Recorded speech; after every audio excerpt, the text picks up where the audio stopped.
What's up, guys? Welcome to the Second Take. I'm Zach. And I'm Jonah. And we're back after a little 3-week hiatus to focus on college. Yeah, it sounds just as bad as you think it does. We were focusing on college and not college basketball, which is not what you want. Which has suddenly taken a turn for college basketball over the past couple of days, but thank God. we're surviving. Just like teams are going to have to do in a couple weeks. Punny, haha. But we're going to kick this off with NFL free agency because happy NFL New Year as of, Thursday at 3, something like that? I think it was 3. Yeah. Pretty sure. So as of Thursday at 3, it is currently the next NFL football season. We are going to talk a little bit about free agency. So we just had Brandon Marshall sign with the Giants. I was quite happy. As I told Jonah, that was the best day of my life. Might have been a slight overstatement, but you could tell it still made me feel pretty good. Then I broke you the news. I was pretty happy I got to. Yeah, I actually was walking out of an exam, kind of relieved that the exam was over, and looked down at my phone and saw an and found out from Jonah that Brandon Marshall was a Giant. So that was very nice. I think he's going to be great. Pairing him with Odell and Sterling Shepard, it gives them a big receiver on the outside.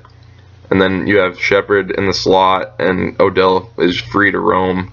And I'm quite fine with Odell being double-teamed now because you can just loft it up to Brandon Marshall. Yeah, I mean, you're going to be pretty much impossible to cover. Not if Nolan Carroll has anything to say about it, but we'll talk about that a little bit later. But he is known to take Eli Manning's passes to the house, just so you know. The only way that this, it's true. The only way that this could fail is if Marshall and Beckham don't get along in the locker room, which is possible given both of their histories. But if they're able to get along with each other, this is going to be extremely scary for anybody who has to face the Giants. And look, Marshall's production did drop off last year from the previous year, but even if he's not what he was 2 years ago, he's still a guy that you absolutely want as a receiver. They're not going to ask him to be the number 1 guy. They might not even ask him to be the number 2 guy. So which is the first time in his life he's not been the number 1 receiver. So, his production doesn't really worry me in that aspect because it's we have a 1,500-yard receiver that catches 10 touchdowns without really even having a good year. So, Brandon Marshall is just an extra to that. And so, last year, Odell led the league in targets in the red zone with 35% of Eli's passes in the red zone were going to Odell, and Brandon Marshall was second with 30%. So we have 2 of the better red zone targets, if you couldn't tell. Yeah, even my Cowboy fan friends, who are few and far between, who I've been talking to, are quietly pretty nervous about what this Giants offense is going to look like. Obviously, there's still work the Giants have to do on the run game. And the line. And on the offensive line, which I'm pretty sad that we don't get to continually face Marshall Newhouse over and over again anymore. Why? You get to face Eric Flowers. That's 10 times better. That's true. You're right. I would rather have Newhouse over dumbass Eric Flowers. He is the worst football player in the NFL. And even Pro Football Focus thinks so. It's not even close. I said when they picked him, I was not a fan of that pick at the time. Yeah. You'll remember. And we were feeling good about ourselves because we had just drafted Justin Pugh and Weston Richburg the previous 2 years, so they worked out quite well. And then, what the hell? Let's take a shot with Eric Flowers. Well, that's your fault, by the way. The Cowboys strategy, but the Cowboys that's exactly have hit on their O-line draft picks, but they have not hit on their defensive draft picks. So, which is the opposite for us because we've kind of hit defensively recently. Yes, you definitely have. But yeah, so we have, other than Brandon Marshall, there hasn't been a whole lot of. This free agency class is relatively thin, I think you could say. Yeah. Not like anybody crazy notable. Everybody jumped off the board on the first day, pretty much. Right. Which is kind of. That's what happens when you're allowed to sign it or agree to a deal 3 days before you're allowed to sign it. It's tough to. Right. But so the Patriots have been sending shockwaves through the NFL by first getting rid of draft picks in a really deep draft, which makes people think the draft might not be as deep as it's originally thought to be, and also acquiring Brandon Cooks, who is the fact that he gets to be paired with Tom Brady and be another like 5'10", crazy good, athletic, fast slot receiver is terrifying. Luckily, they still don't have anyone that's huge and can play on the outside. Like I thought they were gonna have Brandon Marshall, but Tony Ely going there is really scary. Since if the Panthers win the Super Bowl against the Broncos, I think it was Super Bowl 50, he would have been the MVP. And they got him for a second-round pick and I think a fourth. Yeah, well, right, and I think what we're seeing here is this thing where, like, when the Patriots trade for a guy, or when the Patriots are interested in a guy, that should be a signal for the team that has him to keep him at all costs. Correct. The Patriots are the greatest talent evaluators in the history of sports, Correct. probably. Yes. And this is interesting for Belichick because what he often does is he'll amass, like, draft picks in later rounds, but in the last couple of years, he has not been shy about using those picks to get players that he likes that are already in the league. And I think that, I don't know, some people were saying, well, why don't you just use that pick to draft a receiver? But clearly he likes what he saw with Brandon Cooks. I think it'll be interesting with Cooks because he's not the type of receiver that Brady usually has.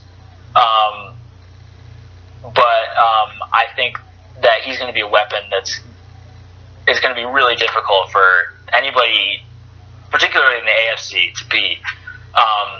And they also spent big money on a corner, signing Stephon Gilmore. They let Logan Ryan leave in free agency, but they didn't end up trading Malcolm Butler after there were some rumors of that. There's still some rumors flying around, but it looks more likely than before that he'll still be there. So they're improving their defense. They're improving their offense. This is a team that's coming off a Super Bowl win, and they look like stronger favorites than they were last year even right now. Yeah, and so Trey Wingo said something pretty funny the other day on NFL Today or whatever the heck that show is called, but he said when the Patriots call, you should just hang up the phone and sign that player to a long, big extension. Yeah, I mean, you can see where this deal made sense for the Saints because Cooks had not been particularly happy in New Orleans. He complained about not getting targeted enough. And the Saints obviously have a lot of offensive talent and are trying to shift their resources to the defensive side. So you can see where it makes sense for New Orleans to do it. And, like, their number one concern, obviously, right now is not beating the Patriots. So they're not, like, particularly concerned about giving them a player. So I get the deal from the Saints' perspective, but at the same time, they're definitely helping out a team that's already the best in the league.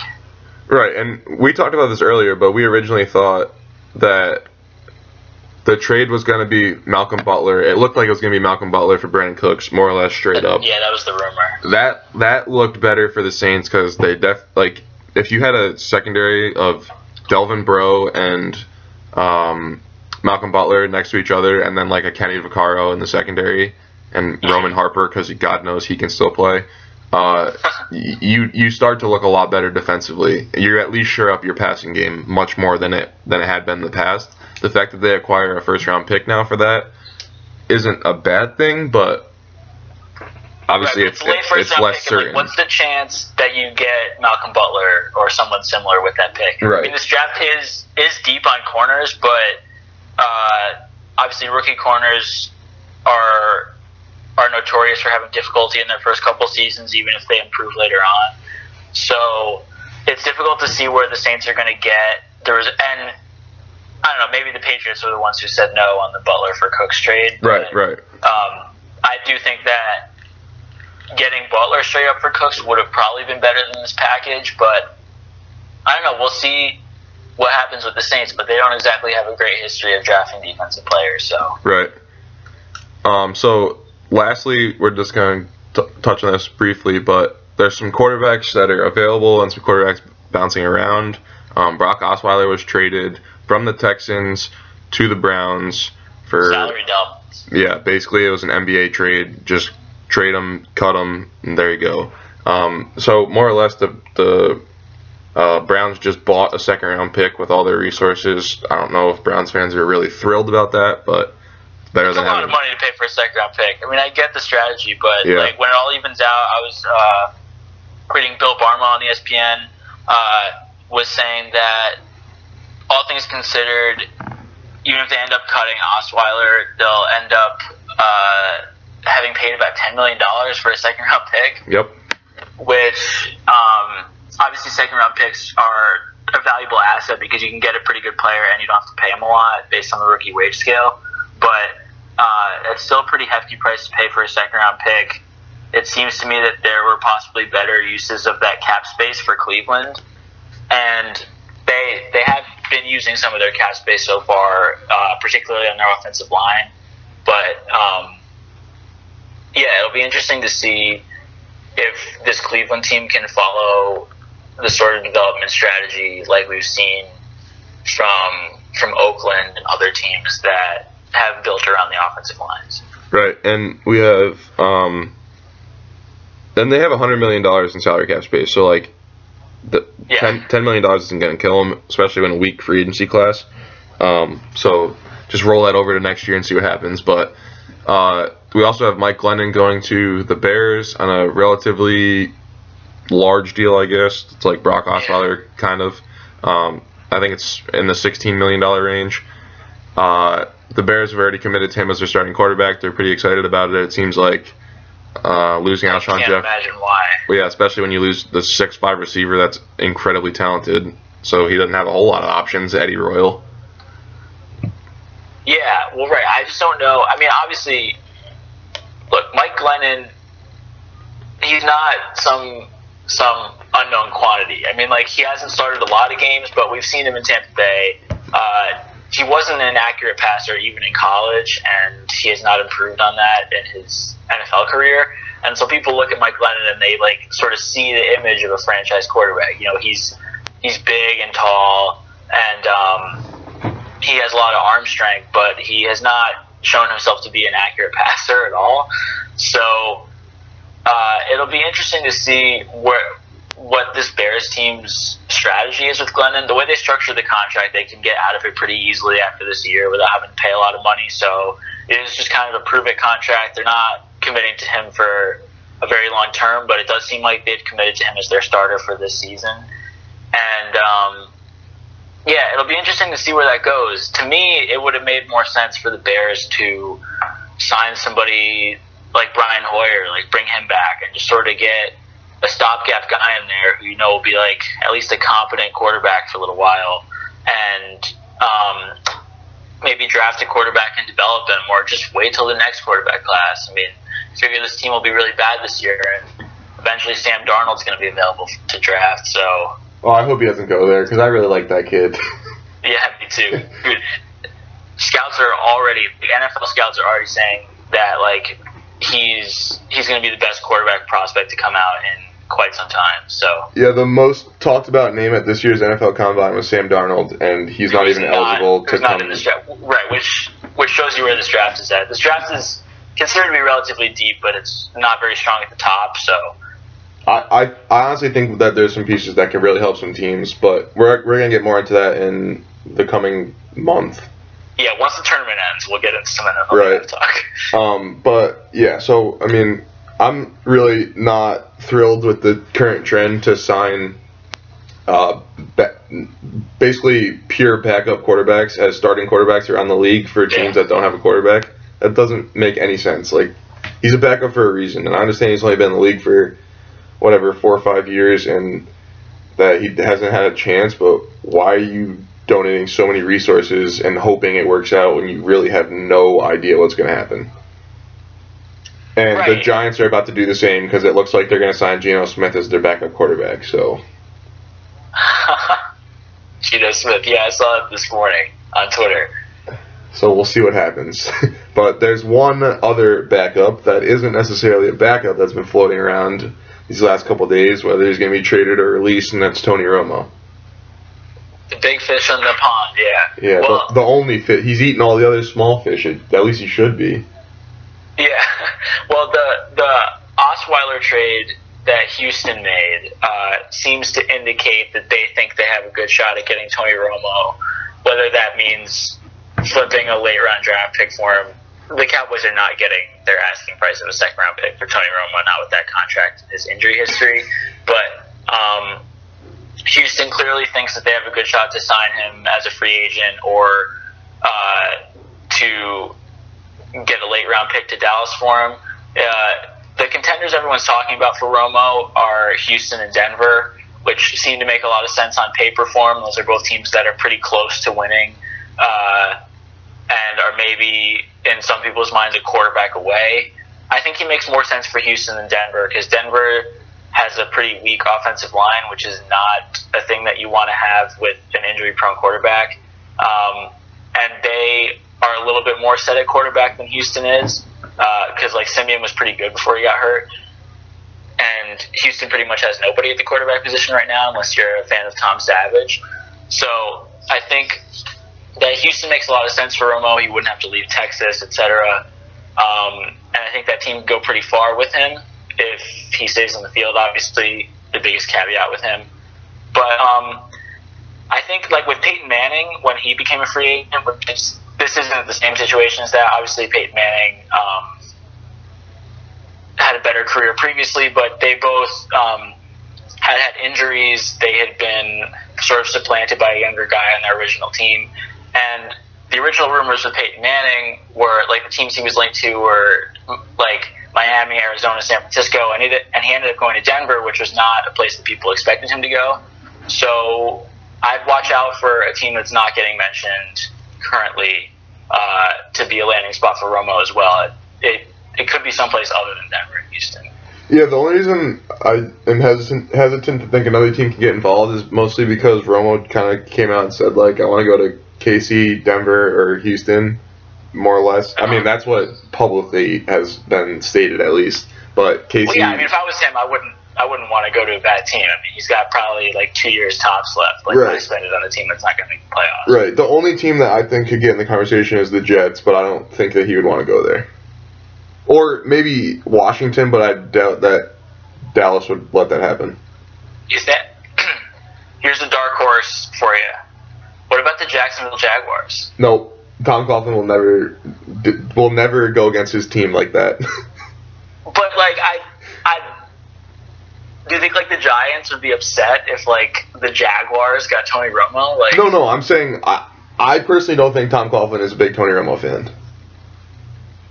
Yeah, that's certainly possible. But the Jaguars are another team where if you look at their roster, you can make the argument that they're also a quarterback away. Because I don't think Bortles is the answer. I don't know how you feel about Bortles, but I don't think he's good. You're right in the sense that they're probably a quarterback away or a minimal amount of pieces away. But the thing that separates them from Houston and Denver is that they're not in win now mode. They're in win for the future mode because they have a bunch of young, really talented guys. Especially on the defensive end, and then a young core on the offensive side. So I don't know that it makes sense for them to invest in Tony Romo for the next couple of years because I don't think they're really ready to win the Super Bowl. Whereas they could maybe find a prospect here or there in the coming years that would solidify them as a Super Bowl contender for many years instead of just maybe the next one or two. And obviously, you never want to go away from having a chance to win the Super Bowl. So if they really are a quarterback away, signing Tony Romo can't be a bad thing, but... Right, I think they might be more than just a quarterback away. Right. That doesn't mean that they're not completely on the right trajectory. I'm higher on them than I have been in the past. And it seems like they're figuring things out more this free agency, signing Calais Campbell, I think, is unbelievable for them. That front four is really scary now. Well, yeah, and obviously you're in the spot where you're just going to keep riding the Jaguars until it happens. I'm the exact same way with the Minnesota Timberwolves, the NBA. I'm gonna pick them to make the playoffs every single year until they do it. But yeah, I'm definitely higher on them than I have been in the past. Although I do think that if Houston gets Tony Romo, that might be the second best team in the AFC. I think Oakland's going to end up with Adrian Peterson, so I'd really watch out for them too. That's another interesting thing going on with Peterson, but yeah, but we'll get more into. We'll get this. to the NFL more later. Yeah, we got some. We just want to get into college basketball pretty bad. So what we're gonna do first is, do you want to pick the games first, or do you want to go? And then we'll go conference by conference. Yeah. Okay. So today is the start of the major championship games from the major conferences. That's not a shot at the other smaller conferences. That's just a fact. No, they understand. So the first real notable one that we have at 5:30 is the Big East with Villanova and Creighton. Creighton has responded pretty well recently to losing Maurice Watson Jr. They struggled real bad when he first went down, but it seems like they're kind of coming together now. Big win over Xavier last night, and now they run into a Villanova team that's pretty damn good. Yeah, Villanova showed a lot to me in the win over Seton Hall yesterday, because Seton Hall, I think, is a really good team, and I think that they're definitely a Sweet 16 caliber team, Seton Hall is, and they were leading for most of that game. Villanova showed a ton of heart winning that game, no pun intended. Get it? Yeah, got it. But, Zinger. I'm not necessarily very high on Creighton. I don't think they would have beat Butler had Butler beaten Xavier. But I do think that they've responded and adjusted pretty well compared to how they looked right after they lost Watson. So I think that Creighton could give them a good game, but I think that Villanova will win this game. I think that the two best teams outside of Villanova in this conference are Butler and Seton Hall, and they're both out. So I like Villanova to win that game. Yeah, I mean, the fact that, so when Maurice Watson Jr. went down, they lost 2 straight games pretty badly, and Jonah and I had a podcast talking about, is it possible that they don't even make the tournament? Now that they have gotten themselves to the Big East final, and it looks like they're probably a lock to the tournament, that's what pretty much all you could ask for as a Creighton fan. So they're doing the right thing, and I think McDermott is an unbelievable coach. He's so much more than his son. Like his son made that team, but yeah, his son might have made that school, but he is keeping the tradition alive for sure. Yeah, and he's taking guys that weren't highly recruited. I mean, Justin Patton's going to be a lottery pick in this year's draft, and he was barely recruited. Exactly. I don't know how that's even possible, but yeah. But yeah, Villanova's definitely going to win this game. They played bad for themselves yesterday, but like they still found a way to win, and that's not a shot against Seton Hall. That's just Villanova could have played that game better than they did. Jenkins has just been cold lately. I think that's been a problem. Yeah, well, you're not going to get much hotter than hitting the freaking buzzer beater in the national title game, so it's all downhill from there. Make a shot for the rest of his life. Villanova fans will be quite happy with Exactly. All right, so the next one we have is 6 o'clock, Iowa State, West Virginia.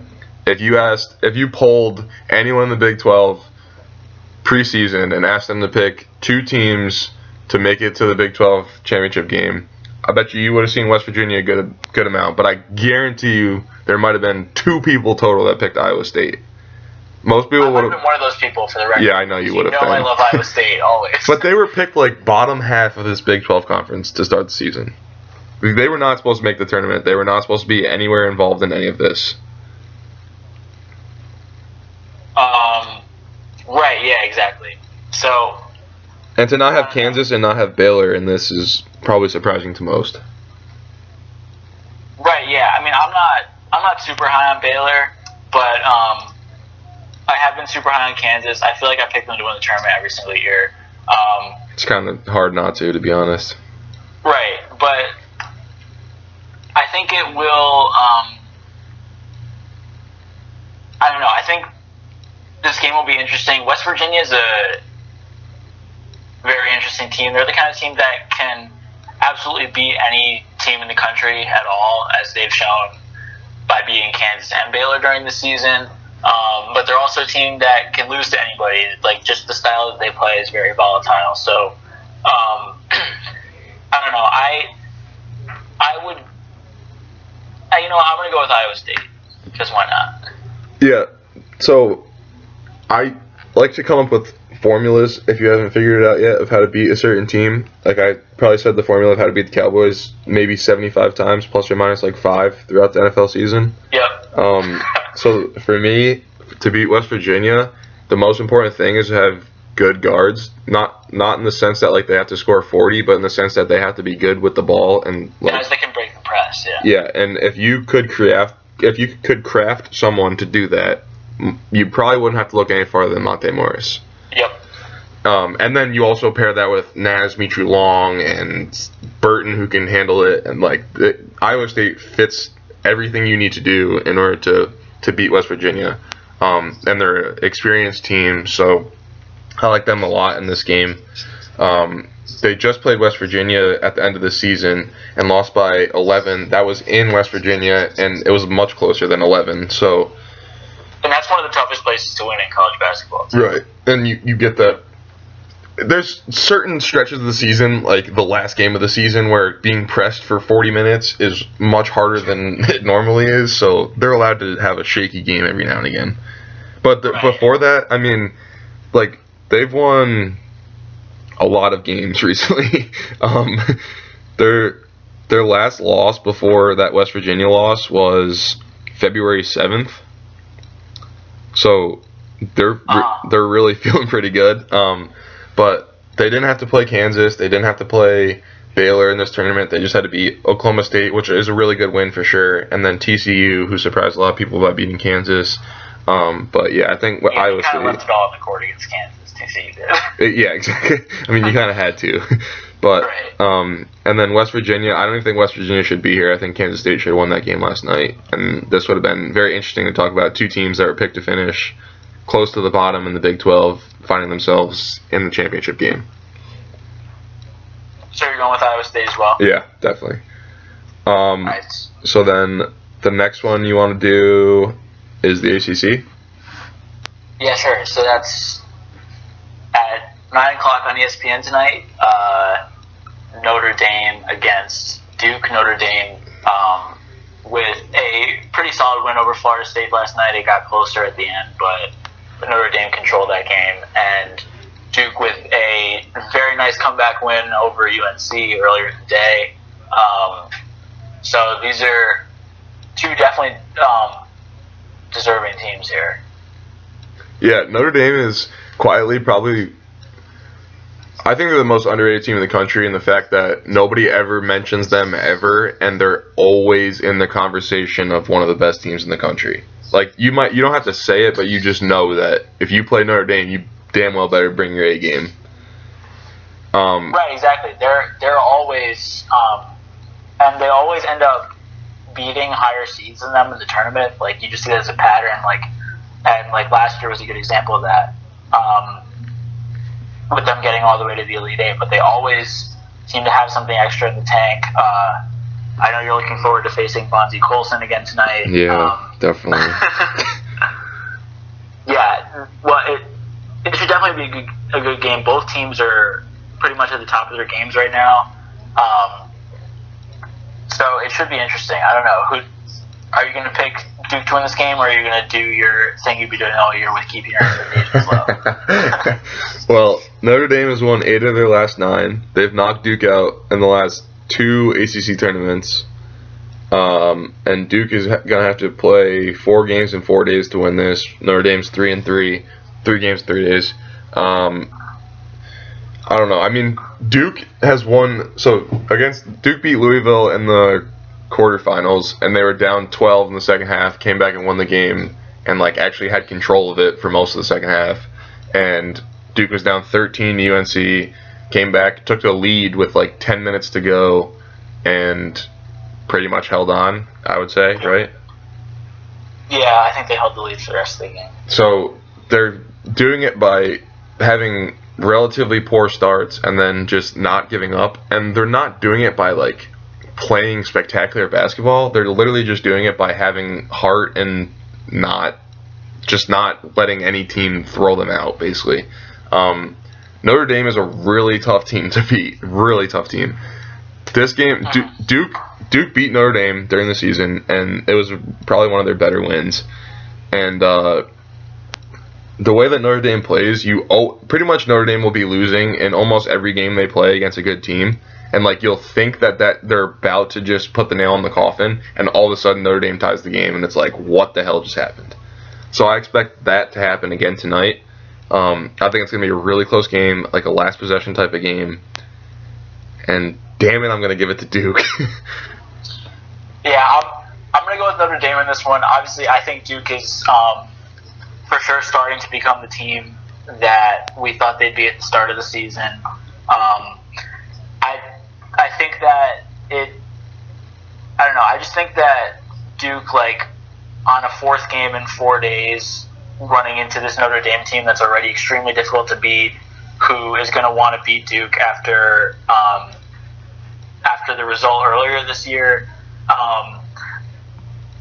Duke has had sort of a habit of falling behind in games and then coming back, and like nobody comes back like this Duke team.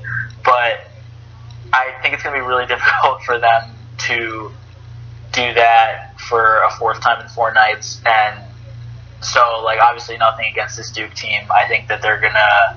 I think they're one of the best 3 teams in the country, but I think it's gonna be really difficult for them to win this particular game.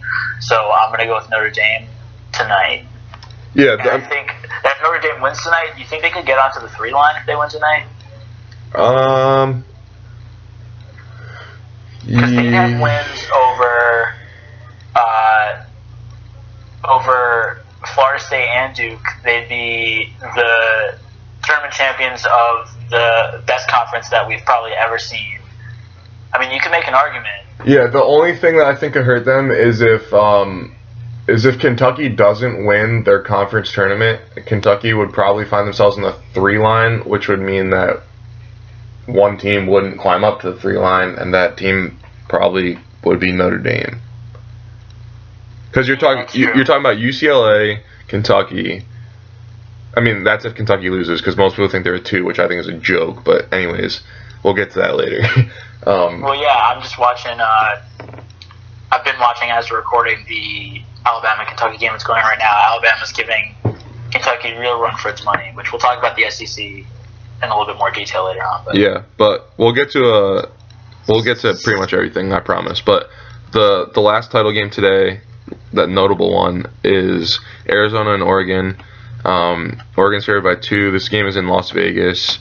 It's at 11 o'clock. I understand that you might have things going on, but I highly suggest watching the game.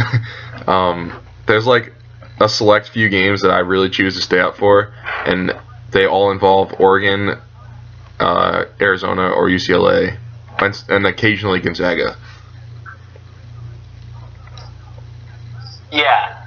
Well, there's I just got a notification that Doug Free is retiring. So that's Yes! One less player to have to worry about. Even though he's your worst player, isn't he? On the offensive line, I mean. Yeah, he is our worst offensive line. Except Ronald Leary is currently signing with the Raiders? Broncos, there we go. But anyway, yeah, so tonight's game, Arizona and Oregon. Oregon has already beaten Arizona twice this season. They barely beat Cal yesterday. Arizona with a solid win over UCLA, like pretty much showing the blueprint of how to beat UCLA. I also loved that Sean Miller called that timeout, basically saying "F you." I know, that was great. I don't know, like the gamesmanship there. I hope they meet again sometime. But yeah, I like Arizona in this game. I've come around on Arizona. Arizona is a team that I'm often very skeptical of, but this Arizona team, I know I mentioned this the last time we recorded, but this Arizona team is one of those teams where they have a guy who can do pretty much everything that you need done on a basketball court. Oregon's obviously also a very versatile team, but I think Arizona's going to come into this game hungry, not wanting to lose to Oregon for a 3rd time. Arizona has looked better than Oregon has in the past, like, very recent amount of time. So I like Arizona in this game. I think both of these teams should end up as 2 seeds in the tournament in a very top-heavy Pac-12. But, yeah, I'm going to go with Arizona. I've never seen a major conference only have 3 teams as a lock, and the 4th one is quite harshly on the bubble. Yeah, that's a pretty tenuous situation, which we'll talk about. But yeah, so I picked Arizona to start the season to win this conference. They tied for the conference regular season title with Oregon. They started out slow because Lonzo Trier had PED issues because apparently he got in a car accident. The hospital gave him some drug to help him feel better. Resulted in a PED being in his system for like 3 months, so he couldn't play until it was flushed. And they were literally drug testing him every single day to see when it left his system. Finally, it left. He came back, started playing well, and they started playing well.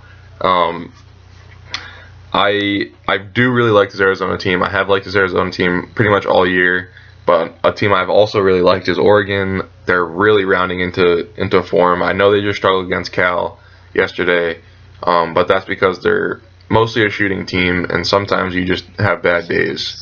But I am going to go with Oregon in this game. I think they're going to be a really dangerous Final Four type team, and winning this game would probably be the first springboard step to really getting March going for them. Yeah, for sure. So those are the major games today. There's also some other mid-major pretty cool games, like Kent State Akron should be good. Middle Tennessee State looks like they're already a lock to make the tournament, so Marshall is a team they're playing in the final, and that's a potential bid stealer. And then the American Athletic Conference has UConn and UCF still alive, which both could be serious bid stealers. And I told Jonah to watch out for UConn in that conference tournament because it's played in Connecticut, and Cardiac Kemba may still live on. Yeah, right. You can never count out UConn in March, ever. Exactly, especially with Kevin Ollie, because I would run through anything that he asked me to for that. Whatever he said, I would do it. No questions asked. So we're going to go through pretty much the bigger conferences, and we can start with the American Athletic Conference. And we'll just talk about basically the locks, the potential bubble teams, and really what could happen if the tournament is still shaping out, if their conference tournament is. So for the American Athletic, we have SMU taking on UCF today at 3, and Cincinnati playing UConn. Cincinnati and SMU are definitely the two locks.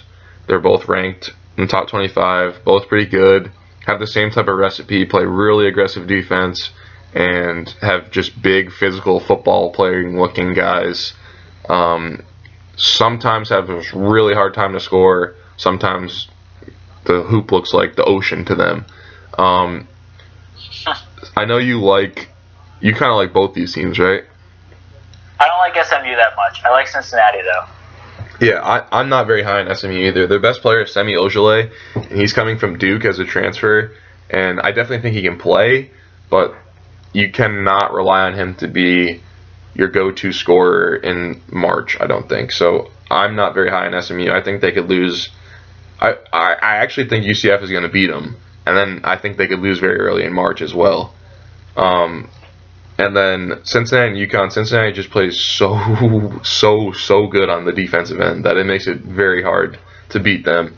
UConn has struggled really bad, but they definitely have talent, so it's interesting to see what can happen there. But I think this conference will probably get. I'll give them. They're definitely getting 2, but. Right. I don't think they're going to be able to get to the 3 because I think either Cincinnati or SMU will end up winning it. Yeah, I think Cincinnati's the best team in this conference. Houston was on the bubble earlier. They're off the bubble with their loss in the conference tournament. So the only way for the American Conference to get another team in there is if either UCF or UConn wins the conference tournament. I don't anticipate that happening. But I'm not super high on the 2 locks either. I don't know. I just don't think this conference is very good. But. Right. Yeah. So I mean, at most 3, but definitely 2. Yeah. That one's kind of boring, to be honest. Yeah. Let's go to the Atlantic 10. How do you feel about that?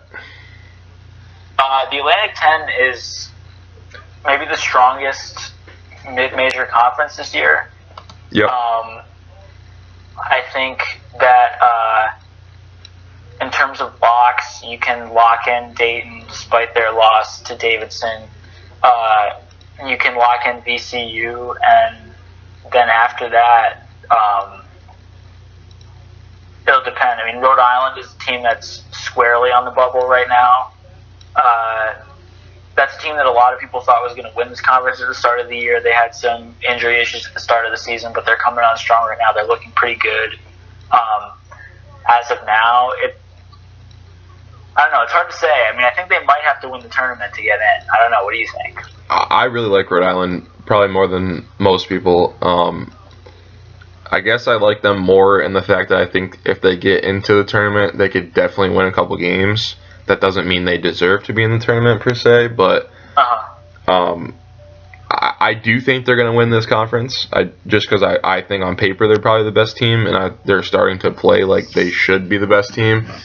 So I do think that they're going to be able to get this conference and kind of put all the talk to bed. However, and they're currently up 12 at halftime on Davidson right now, which would put them into the title game tomorrow against the winner of VCU Richmond. Richmond is a really dangerous team. Nancy Lieberman's son is on the team, and he's a stud. He's really good. But VCU is VCU. Somehow, without Shaka Smart, they're still the exact same team that nobody ever wants to play. Oh, yeah. You do not want to play these guys. So I think you're going to probably look at a URI VCU game tomorrow, where VCU might be trying to burst the bubble, but I think Rhode Island will get in. So I think that'll give this conference 3, which is generally what this conference gets, but like this is a really deep conference. Like Davidson is 8-10 in conference, and they're a really, really, really good basketball team. Yeah, there's plenty of good teams in this conference that are not going to make the tournament. GW is a solid team. St. Bonaventure is a good team. So like those are teams that are going to give people problems in the NIT, I'm sure. But I think Rhode Island's probably in as long as they beat Davidson, which they have a solid halftime lead on right now. So I would guess that the A10 ends up with 3 teams. Yeah, and I tend to think of the A10 as it's the best mid-major in my opinion, and I think it's closer to a major than it is to a mid-major. Like I think that's a legit conference. That's a conference you don't want to play those teams really ever. No, yeah, for sure. So next we'll go to the ACC. This is the best conference, I think, in the history of basketball. Jonah thinks it's pretty damn good, too. We have, since Georgia Tech lost, which hurts me because I thought that I would have really liked to see them in March in the big dance, but the biggest bubble team I think here is probably Syracuse currently. I think Wake Forest did more than they needed to get in, so I think they're pretty solid. Yeah, so there's 8 like bona fide locks: North Carolina, Florida State, Notre Dame, Louisville, Duke, Virginia Tech, and Miami. You figure you can lock all of those teams. Yeah. Wake Forest has probably also done enough. I'm not willing to call them a complete lock yet, but I'd be very surprised if they didn't get in. Correct. So Syracuse is the one team that's truly on the bubble, and they're a very interesting case because they have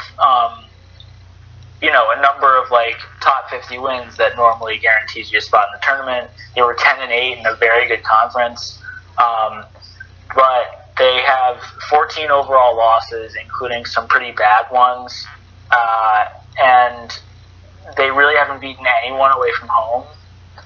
So I don't know, it's hard to say. I think that if they had beaten Miami in their conference tournament game, they'd have a lot stronger of a case. But I mean, I don't know. It's hard to like. They have beaten this year. These games are all at home, obviously, but they've beaten Florida State, Virginia, and Duke, all of which were ranked in the top 10 at the time of those games, which is nothing to sneeze at. But I don't know. This is going to be a very interesting case. I would guess the committee probably doesn't put them in, but I wouldn't be upset either way. Yeah, so you can make a really strong argument for Syracuse pretty much either way. You can make my argument for why they should be in is they have a winning record in the best conference I've ever seen. They have like that could be enough by itself, you know. exactly. I think they have 6 top 25 wins or top 50 wins, something like that. RPI-wise? Yeah, they have like a good amount of top 50 wins. Yeah, 5 or 6. Yeah. So that paired with being 10-8 in one of the better conferences, and then the 3 big wins that you just mentioned, you could make a strong case that should be a tournament team. You can also make a really strong case that they should be left out of the tournament because they've won 2 games off their home court.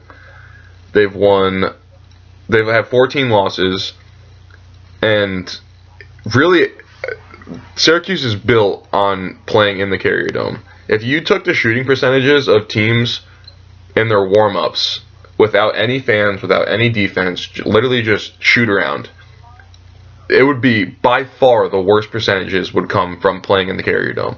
It's a very difficult place to shoot, and then you pair that with the fact that they play a 2-3 zone, and you might as well just pack it in because it's just really hard to shoot because they're not going to let you drive, and then you can't shoot. So how are you supposed to beat them? Which is why that they have those big wins at home, but you don't see a lot of wins on the road for them. And then also they have a really low RPI. I think it's 81, and that would be the lowest that would ever have gotten into the tournament at large. Last year they had 73, and they set the record for lowest then. Being that they made it to the Final Four last year while they're on the bubble, and right, the committee's not supposed to consider that, but at the same time, exactly. They had a low RPI last year. Look what happened. Exactly. They might think that in their heads, you know, when they're looking at Syracuse's resume. So couple that with 10-8 in the ACC, and I think they're going to get in. I don't necessarily agree with that. I don't know. I'm really up in the air on Syracuse because I think Gillen and White are really good players. I think Leiden's pretty good, and I think they could be tough, but they literally cannot win outside Syracuse. If the committee were me personally, I'd put Syracuse in because I lean towards putting any team that went 10-8 in that conference in the tournament, like regardless of anything else. I think they do have wins over good teams, and like they do only have 2 wins away from the Dome. The win at Clemson is a pretty good win. It was at the buzzer, though. Yeah, it was. And their other road win was at NC State in overtime, which is not a great win. You know what's scary? What's that? You didn't mention Boston College. You mean the loss to Boston College? Yeah, that should have been a road win. Yeah, and they also lost by 33 at home to St. John's, which is the worst loss in basketball this year, I would say. Which is probably the worst loss that anyone in the ACC took this year. I don't know. I lean towards putting them in. I don't know what the committee's going to do. It might be hard for some of them to put an 81 RPI team in the tournament, but I just look at this conference and I think like this conference deserves 10 teams in the tournament. Yeah, I was going to say the exact same thing too. And I think it just comes down to that. I think Georgia Tech probably took themselves out. Yeah, they're done. There's no discussion for that anymore, I don't think. Yeah, so if it were me, I'd put Syracuse in. I think I'd put them in too, but I think I'd put them in as a playing game. I'd put them in a first 4 game. And just like make them win that game. And if they don't, exactly. And then if they don't, okay, they weren't meant to be like a 10 seed that didn't have to play in the playing game. If they win it, great. Let's see what they can do again. Right. Yeah. That's pretty much my feeling on it as well. All right. So that's the dead horse of the ACC. Let's go to the Big 12 now. So we're looking at Kansas is a lock, West Virginia is a lock, Baylor's a lock, Iowa State's a lock. So that's 4. Oklahoma State is close. In a similar situation to Wake Forest, I think. I think they almost definitely did enough. Right, which is surprising because they have played extremely well after starting extremely poorly. They were another team that was picked to finish really low in that conference. Yeah, I believe they went 1-6 to start the Big 12 play, and they finished at 9-9. So that's a hell of a turnaround. Yeah. Kansas State, I believe, should absolutely be in the tournament. I don't even think there should be a discussion about it. I agree with you. But they're on the bubble. This. Yeah, I mean, I understand they're 8-10 in conference. That's not a 500 record. But seriously, how important is a 500 record in conference when you have really good wins? Like, if you don't need to be 500 in a conference. There's no stipulation that says you can't make the tournament if you're not 500 in your conference. And, like, they don't have any glaringly bad well, actually, the Oklahoma loss is pretty bad. They lost by 30 at Oklahoma. That's a bad loss. But Oklahoma is so much worse than people thought they were going to be. Like, that's a good team that just didn't play well. Not a good team. Right, It's an average team that didn't play well. So they didn't have, like, major slip-ups. Their overall record is 20-13. They only lost, they lost twice at a conference because they lost that Tennessee game also. But this is a team that has some good wins. They beat West Virginia. They should have beaten them yesterday. Beat Baylor twice. They beat Baylor twice. Yeah, exactly. So I don't know. That's enough for me. I think it should be 6 Big 12 teams, which is really impressive from a 10-team conference to get 6 teams in. Yeah, and they lost to Kansas by a total of 5 points in 2 games. Yeah, and the one loss to Kansas was after Mihailiuk took like 5 steps on that game winner. Exactly. Yep. And then there's really, I mean, Kansas State is pretty much the only quote unquote bubble team for Big 12, but I think they're gonna end up in. So, I mean, to me, they would have 6 locks and no bubble teams. And Texas Tech and TCU tried really hard to play themselves onto the bubble, but they came up a little bit short. And Texas Tech just completely blew their chance at the bubble because that's a tournament team from last year. Yeah, that's a team with some talent on it too. Like they played some good teams pretty tough, but you can't be losing to Texas if you want to get that large bid. Exactly, especially in the first round of your tournament. Right. All right, so next is the Big East. We have probably, I mean, there's 2 locks, and then there's like 5 bubble teams. Creighton and Seton Hall, I'd be shocked if they didn't get in, though. Yeah, yeah. I think you can lock Creighton and Seton Hall, to me. So the last Lenardi bracket I saw on ESPN had Villanova and Butler locks, and then Creighton, Seton Hall, Providence, and Marquette. Or no, sorry, Seton Hall, Providence, Marquette, and Xavier were the last 4 before the playing games. Not like the last 4 in the playing games, but the last 4 with a bye. Which is insane that 4. That you could even consider the possibility that Creighton and Seton Hall are not tournament teams. Well, that was with Creighton in for sure, and it was with Seton Hall being like a couple games out of a playing game, which means that they're mostly in, like 95% in. I think Seton Hall could be like an 8 or 9 seed if it was me. Yeah. I like this team a lot though. The one that I don't, Seton Hall more than most people, I think, but I don't like Providence at all. I really don't. No, I don't like. Not even a little, actually. Right. So there's like four teams that I'd consider locks: Villanova, Butler, Creighton, and Seton Hall. Then there's 3 bubble teams: Providence, Marquette, and Xavier. I think Xavier probably did enough with that Butler win that they'll be okay. Yeah, I think they're in.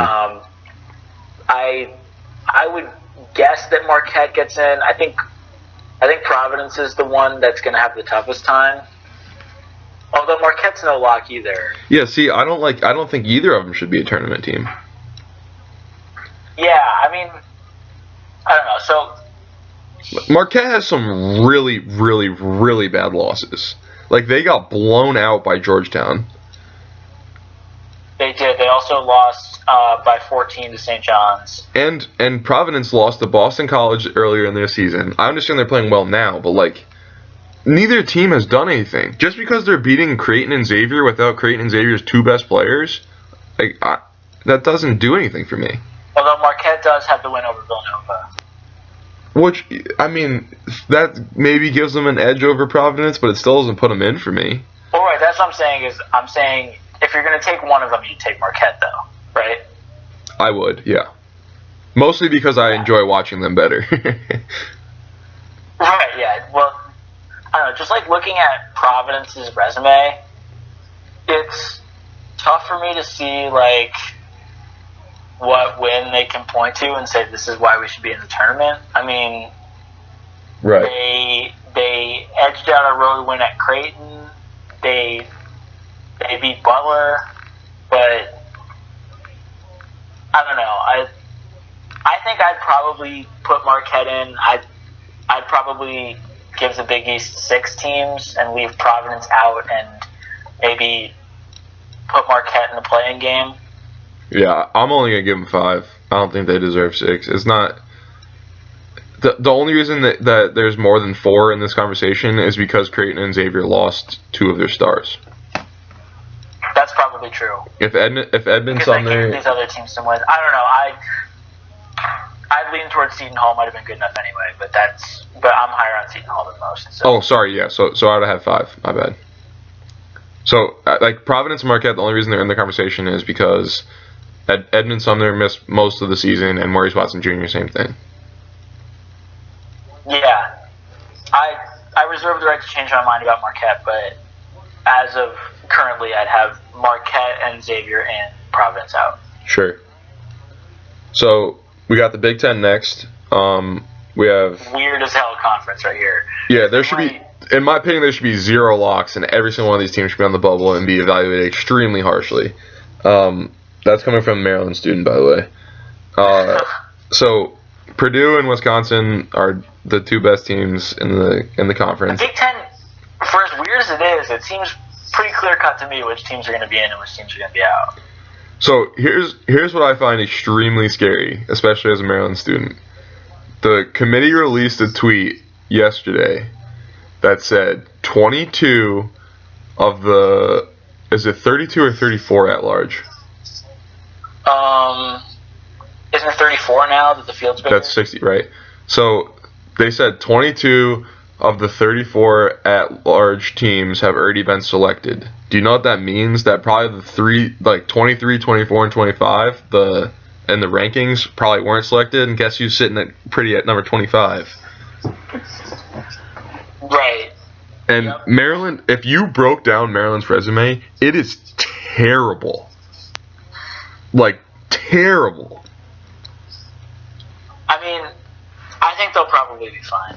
Me too, but like, if you actually compared it to another team that's on the bubble, it's not good. Like, they would be worse every time. Well, right, they've lost 6 out of their last 10 after having. And it's not like it's close. They're a really bad basketball team right now. They are not playing well at all. Right. I mean, I might not pick them to go very far in my bracket, but. You mean like the first weekend? But like I do think that they're, I don't know, to me, like looking at this conference, I think that there's 7 teams that I'd be pretty surprised if they didn't make the tournament. That's Purdue, Wisconsin, Maryland, Minnesota, Northwestern, Michigan, and Michigan State. I'd be pretty surprised if any of them didn't make it. I guess. Yeah, I don't know. I mean, to me, that feels like it's it, because I think that Iowa took themselves out of any consideration by getting blown out by Indiana. Yep. And Illinois also took themselves out with the Michigan loss. So, I don't know. To me, it's a pretty clear-cut 7, despite how weird this conference is. Yeah, I feel the same way, and I think Maryland would be the lowest seeded of. If I seeded these teams, Maryland would be the lowest of the 7. Yeah, I probably agree with you. Even though Michigan State is 19-14. Yeah, I mean, I think you just give Michigan State the benefit of the doubt at this point. Yeah, exactly. Although, I don't know, we'll see if they get farther than they did last year. Hopefully they don't have to run into Middle Tennessee again. Yeah, I'm literally not picking any Big Ten teams. Like, as of right now, I will not pick any Big Ten team to win a game. I mean... maybe Michigan. Maybe Michigan, yeah. They're on fire. But, yeah, See, the Izzo and Turgeon argued after the Maryland-Michigan State game. They were, like, yelling at the media saying, stop talking about this conference as a bad conference because it's really tough to go on the road and win the game here. And, like, yeah, that's all fine, but, like, the reason it's tough to go on the road and win a game is because you all suck equally as bad. Well, right. Like, I don't think that the conference, basically this conference is the opposite of the Pac-12, where there isn't a single really good team, and there's as many as 10 teams that are, like, pretty okay. And that's why you have, like, this conference where none of these teams stand out at all, because they all kind of beat up on each other. Like, I don't know, those 7 teams I mentioned before, they all probably deserve to be seated somewhere between like 5 and 8, maybe. Mm-hmm. Whereas with the Pac-12, you're going to have like 2, 2, 2, 3. Right, that are 2, 3 seeds and maybe another bubble team, which we'll talk about. And this is sort of the polar opposite of that. So they're going to get a solid number of teams into the tournament, but I don't know how well they're going to do once they get there. Yeah. I mean, for me, it's like the ACC, except in the ACC, everyone's really good, and that's why everyone has a lot of losses, and it's all like tightly packed. But the Big Ten, everyone's really bad, so they all have a lot of losses because they just beat each other. Yeah, I mean, the one team people kind of thought was a cut above was Purdue, and they looked pretty ordinary against Michigan. I mean, Michigan's on fire, obviously, but yeah, they don't have enough shooters for my liking. But when we get to break down their actual tournament games, we'll get into like every individual team. Right. Yeah, we'll get into teams more specifically. So next time we record. yeah, so let's go to the Pac-12 where we were just talking about a bubble team potentially. So we have Oregon and Arizona and UCLA that are very easily in the tournament, like talking about 2, 3 seeds. And then the ones that are on the bubble are Utah, USC, and Cal. The 3 teams I just mentioned do not have very good resumes whatsoever. And that's mostly because it's very hard to have a good resume when your conference is horrendously bad at the bottom. Right, there's just not a lot of opportunity. Right, that's the problem with these kind of that these kind of middle of the pack Pac-12 teams have faced, because it's really hard to beat any of the top 3 teams because they're all really good. And then when you take care of business and beat the lower seeded teams, it doesn't do anything for you because they're all terrible. Correct. So, like, if you look at these teams' records, they're all 21 teams. But if you look at, like, okay, so if you look at, like, each of these teams, like, what's their best win, right? If you look at, like, what USC has done, they probably have the best win because they actually beat UCLA. Right. They're the only one that beat one of the top 3 teams. That beat one of the top 3 teams. So if you look at what Cal's resume is, their best win is it that they beat USC? Like, and Utah's is the same thing. Utah beat USC, then the bottom half of the conference, and then a bunch of Division II and Division III schools at the beginning of the season. Yeah, I mean, Cal, I don't know, they beat Princeton. Like, that's an okay win.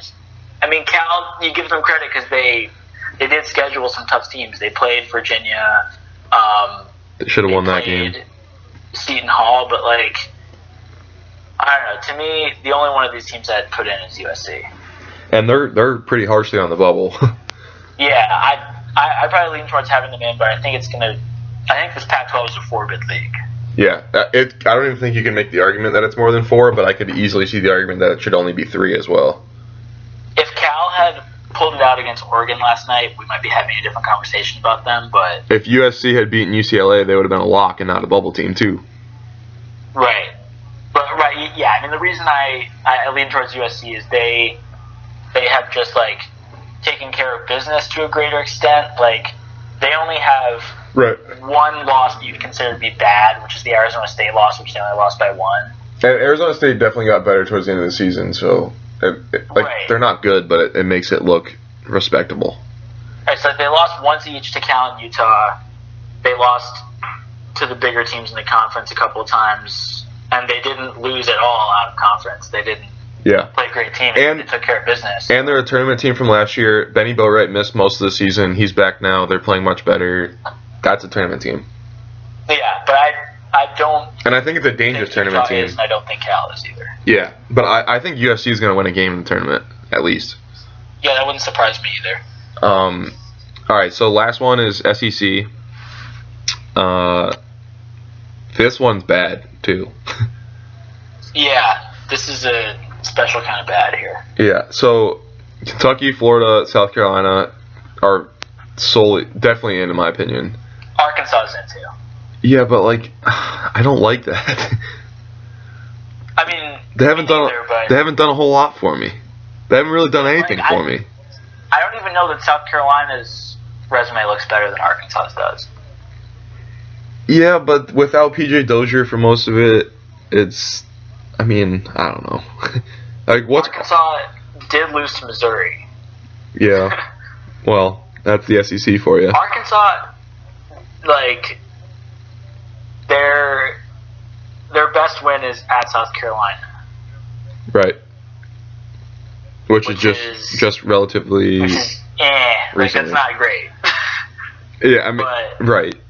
So, I mean, I guess, and I think South Carolina's in. Then you have, I don't But think, boy, have they not looked good lately. yeah, they've At all. really struggled. But then, I don't know, I wouldn't really bet against them in a one-game series with Sindarius Thornwell and PJ Dozier. It'd be really hard for me to go against them as well. And Frank Martin. So then we got. I don't think people are considering Ole Miss's bubble team. Dude, they're on fire right now. They're playing themselves into the conversation, but it's too little, too late. They needed that win yesterday bad. They're like a next 4 out type of team. Yeah, like if they beat Arkansas, it would be interesting because then they would be playing Vanderbilt today, which is another bubble team. But I think that Vanderbilt's pretty much dead set on being in the tournament now. I think Vanderbilt's in. Yeah, I mean, I guess Arkansas is in. I'm not a fan of that being the case, but I'd still be pretty surprised if they weren't in the tournament. I mean, obviously Vanderbilt is probably going to end up with 15 losses. Like, unless they win the SEC tournament, they're going to end up with 15 losses. There's never been a 15-loss team in the tournament that got an at-large bid. Is that correct? Yes. I don't even think there's been a 14-loss team that's gotten an at-large bid. Yeah, so... Wait, didn't Syracuse have 14 losses last year? I thought they had 13, but it's possible. Maybe.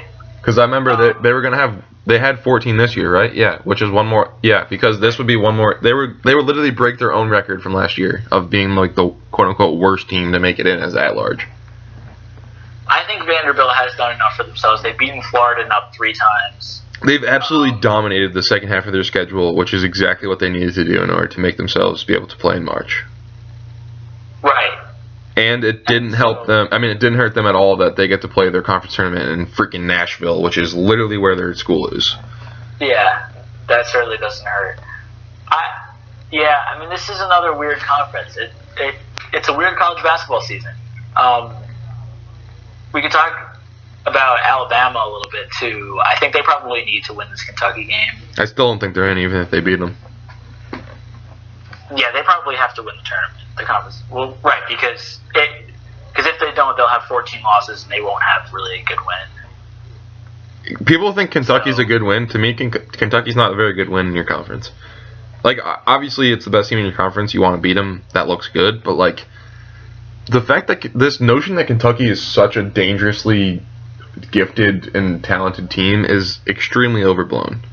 It's people just remembering, like, Kentucky's good. It's the fact that Malik Monk can get stupid hot and go off for 50, or he can be ice cold and shoot 0 for 20, and they have no scoring other than that.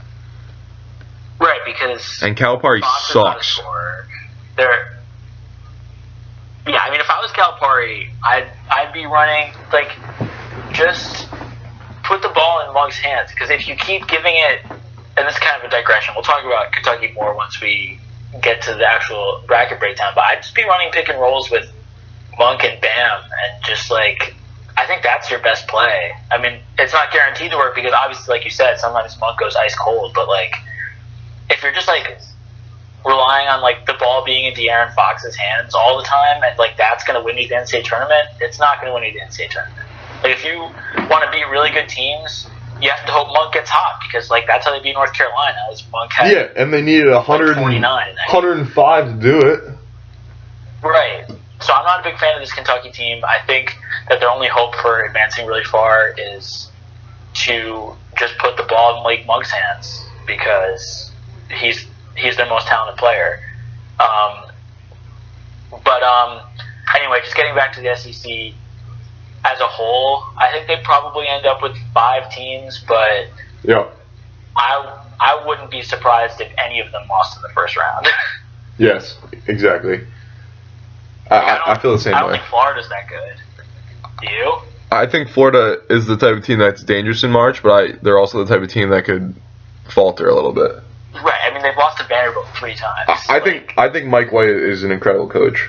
So no, I think he's good too. I just don't think this team is super talented, which is a credit to Mike White. Yeah, I mean, they don't go much beyond Casey Hill and Kevon Allen, but those are 2 really good basketball players. So I don't know.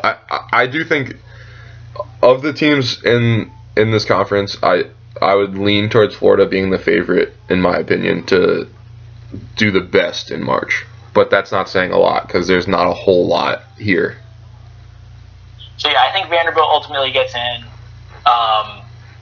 If Alabama wins the conference tournament, they'll be a bid stealer, but I think they're probably on the outside looking in, even if they beat Kentucky. Yep. Anything else? What's your feeling on Illinois State? Just quick. Goodbye. Yeah, I agree. Stay outside and keep looking in the window. I don't think there's a case. No. I don't even know that you could make the case that Wichita State deserved a spot if they lost. Yeah, I mean, I think the Valley is probably one bid league this year. Yep. But I think so. I think it definitely is a 1 bid league. the only team that I think there's not a ton of potential bid stealers this year. I mean, if Marshall beats Middle Tennessee, I think Middle Tennessee has done enough that they'll get in that large bid. Yeah. But other than that, in the smaller conferences, there's nobody who's done enough to get in without winning their conference. And in the smaller conferences, the only hopes for bid stealers is pretty much just Alabama, right? Yeah. I guess, because all the other teams left in the major conference tournaments are probably in anyway. Maybe the American Athletic with UCF, UCF or UConn. Right, or if like Richmond wins the A10 tournament, maybe. Which is very possible. Which is possible, but in in the Power Six, it's pretty clear cut. The one team that I'm interested to see what could happen is Nevada in the Mountain West. Oh yeah, we didn't talk about the Mountain West. If they they're playing Colorado State. If Nevada loses, you could make the argument that they belong, but I don't know that you'd be successful in the argument. Yeah, I mean they don't have this Nevada team is really good, but they don't have any crazy wins that's like, wow, that's a really great win, but they have a solid amount of decent wins in the lower tier teams of the bigger conferences. And they also beat Iona, who's already a tournament team. They also lost to them the next game, but whatever. But they can really score the basketball and they're a lot of fun to watch, so I hope they do make it.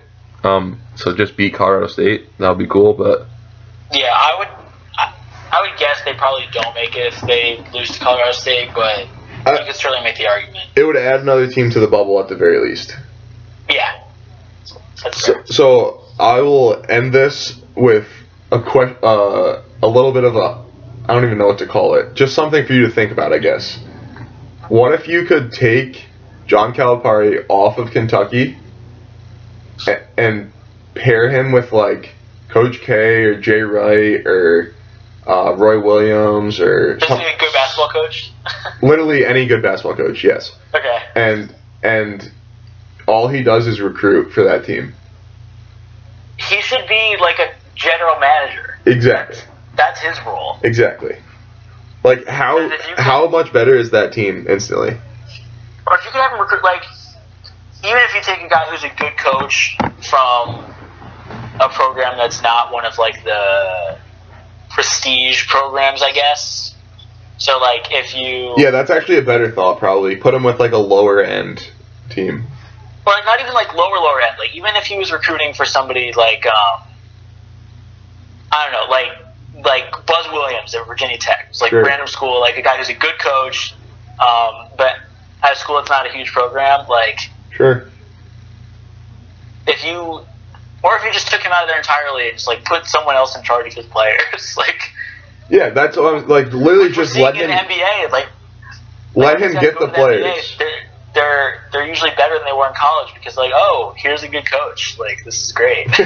Let him sign the players, whatever you want to call it. Let him bring the players to you, and you develop them.